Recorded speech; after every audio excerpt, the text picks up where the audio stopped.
Now for the answers to more of your requests. Back to You Asked For It.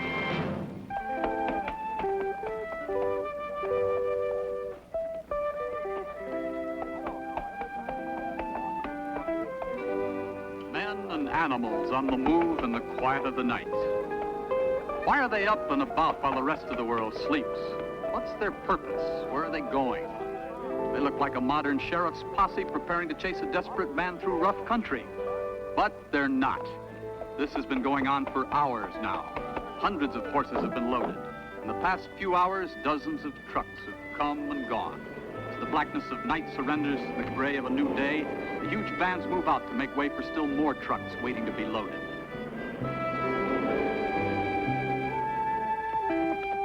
The time, early morning, just a few minutes after dawn. This place is bustling with activity, just as it is every morning, 5 days a week. You see, long about sunrise every day, a small army of wranglers meet here. They pick out hundreds of horses, load them into huge trucks and vans like this one, and take them to locations and studios. Now there, they're joined by camera crews and your favorite Western heroes who mount up and gallop through and relive those fabulous days of the Old West. Well, our request comes from Barbara Brown, who sees us in Schenectady, New York, and she writes, "There are more heroes of the Old West alive today than ever before in history. Cowboy stars are galloping across our movie and television screens everywhere you look. The men who supply the horses and equipment for Westerns must be doing a big business. Will you take us behind the scenes and show us how they work?" Well, Barbara, as a cowpoke might say, you're right as rain, man. The Old West is a big business. We're at Hudkin Brothers Stables in the San Fernando Valley, one of the oldest and largest suppliers of livestock and equipment for Westerns.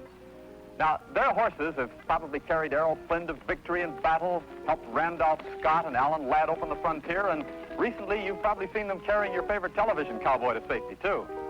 Now, these horses that are being loaded right now will be galloping through your living room in a couple of months on TV shows. But in order to tell the whole story, let's go back and take it from the very beginning. I'll confirm this order back to you now. It's the Warner Brothers Maverick on the Western Street, 1 ramrod, 8 wranglers, livestock, Brett Maverick's horse, 1 sheriff's horse, 5 posse horses. The dispatcher's office is the focal point of the operation. Studios and production companies call in their orders for the following day, and the dispatcher fills those orders from a massive blackboard listing all available stock. Dozens of trainloads of hay a year are required to feed the hundreds of head of livestock, which include burros, mules, and oxen, as well as all kinds of horses. The orders received by the dispatcher are forwarded to a ramrod wrangler, or the wrangler in charge. The ramrod and his men know just what each horse can do best. One animal will stand still for close-ups, another won't. Some horses are good for chases, some not.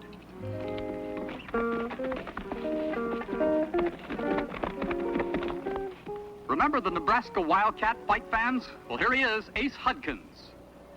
Hi, Jack. Hi, Ace. Good to see you. Thank you. Fine. As far as give Jack a big smile. Big one now, big. That up, boy. Nice horse. Ace, we know you're a wrangler ramrod. What does that mean exactly? Well, that means, Jack, when you're in charge of maybe 15 or 20 men, and you got the wagons to hook up and stagecoaches, and you tell them which one to hook to, then you've got 10 or 12 actors, and you have to have the horses in a certain position at a certain time for to get it in the camera. That's what a ramrod is. Ace, what's the biggest job that you ever tackled as a ramrod? Well, I went to Long Pine with Gary Cooper. We had about 250 head of horses on that one. Then I just finished a picture here at Warner Brothers called The Miracle, with about 150 head of horses on it. Well, we all know the country's gone Western crazy, so I guess with all the new TV series, you send out a lot more horses than you ever did before. No, Jack, years ago, the movie spent more money and used 300 or 400 head of horse on a picture. Today, each television show uses fewer horses, but there are more shows going, so it comes out about the same. A buggy is needed by some studio tomorrow, so they get it ready today. No matter what kind of a conveyance the script calls for, you'll find it here. Everything from ox carts to a hearse. They have covered wagons, surreys with a fringe on top. Even elegant carriages, just like the kind that transported Queen Elizabeth. Or a brand new old-time Black Maria, just like the kind that might have carted grandfather off to the Hooskow years ago. Yes, sir, everything on wheels you can possibly think of from out of the past. More than 7 acres of closely packed vehicles representing the last 400 years in man's transportation advancement. And they're all authentic. They have to be to pass the close inspection of a movie camera. So take this Concorde coach. It's the same down to the last little detail as the stages that braved the perils of the early West 100 years ago.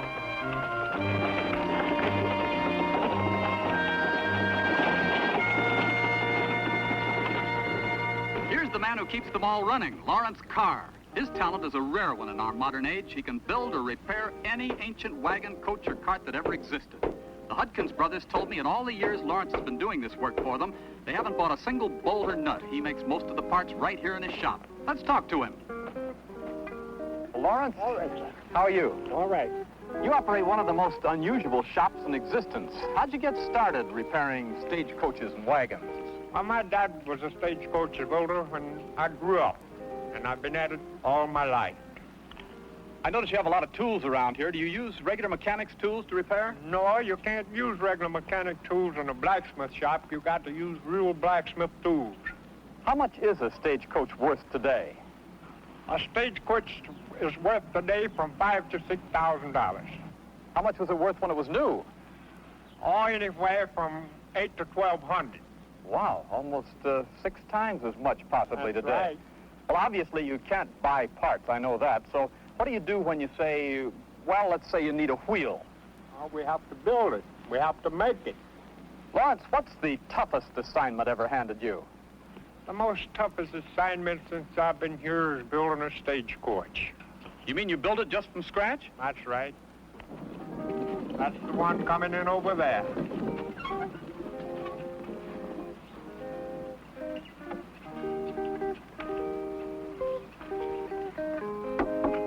Well, that's a great job, Lawrence. What exactly did you do in repairing this? I built this from the ground up. It was pretty much of a wreck when you got it? Yeah, it was a total wreck. What had happened? Well, Warner Brothers was using it and let it go over a 500-foot fill. Mm-hmm. They had to bring it back here on a flat truck. It was a total wreck. This handsome stallion is demonstrating his ability to fight. You may see him on the screen as a killer fighting a man, or as a frightened, almost helpless fellow trying to hold off a bear or mountain lion. Did you ever hear of makeup for horses? Well, it's for real. Let's say you've got a horse that can do everything the script calls for except one thing. The answer? Well, you got a horse that can do that one thing well, and if the markings don't match, a little liquid makeup, and the audience is convinced that they've only seen one horse. Here comes Clyde Hudkins. Let's meet him. Hello, Jack. Hello, Clyde. How are you? Fine, thank you. Clyde, how'd you and your brothers get into this business in the first place? Well, I'll tell you, my father owned a livery stable back in Nebraska, Valparaiso, Nebraska, for 25 years. And we was all born and raised practically in a livery stable. Well, how many horses would you estimate are used every day filming movie and television western? Well, I'd say anything from 250 to 300 head. That covers movie and TV, huh? Yes, sir. Well, now, the SPCA, we know, protects horses used in films. Can you give us a particular example of how extensive that protection is? Well, years ago, they used to use the running W in the pitfall. Now, what's a running W? They put wires to the horse's front legs and take his legs away from him at the end of the wire, stake the wire down. What do they do today? And today they have trained falling horses. I see, that are trained and they know what they're doing when they fall them. Well, we've seen how horses are made up to double one another. What else can you do with movie makeup on horses? This is another example of the way we make up horses.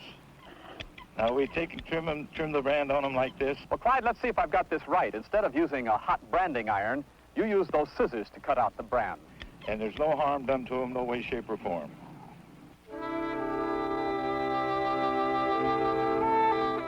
Well, now it's early morning again. All of yesterday's preparations for today's shooting are paying off. Everything is ready just the way it was to be. In a couple of hours, movie and television cameras will begin filming scenes for your entertainment. Today, more banks will be robbed than the Dalton gang could have managed in a lifetime. More stagecoaches will be held up than Black Bart ever dreamed of. And more peaceful little towns will be terrorized by a gunslinger than Billy the Kid knew existed. And that's just today. Tomorrow will be just as busy, and so will the day after that.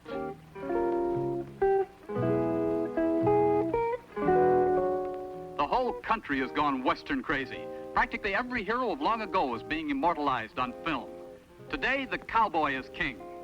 I wonder if Horace Greeley had any idea what he was starting when he uttered those famous words, "Go west, young man."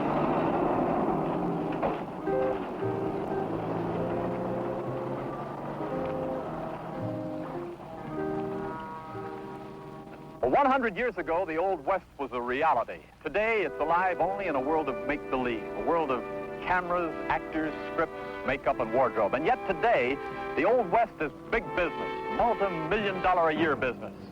Barbara Brown, we went behind the scenes with the men behind the Westerns because you asked